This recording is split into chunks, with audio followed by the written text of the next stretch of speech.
Traveling internationally with Verizon? Here's how to use TravelPass the easy way before your trip.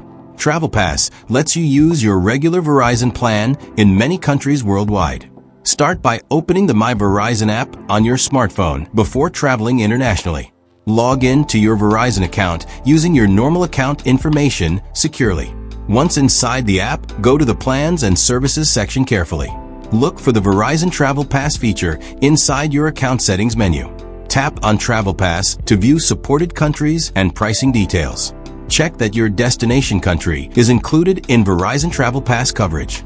Now, enable the TravelPass option directly from the My Verizon app. Once activated, you should receive a confirmation message on your smartphone. Your Verizon TravelPass is now ready before your international trip begins. When you arrive in another country, your phone should connect automatically. You may receive a welcome text message from Verizon after landing abroad. This message usually explains the daily TravelPass charges and usage details. You can now use mobile data, calls, and texts while traveling internationally.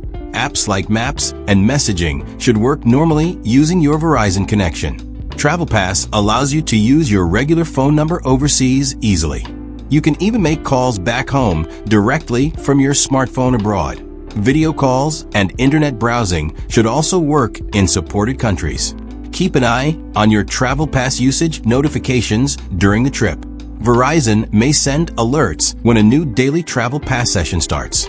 To save money, use hotel or public Wi-Fi whenever possible overseas. You can also enable airplane mode when you are not using mobile data. This helps reduce unnecessary roaming activity during your international travel. Always verify current TravelPass pricing before traveling to another country. Coverage and rates may change depending on your Verizon plan and destination.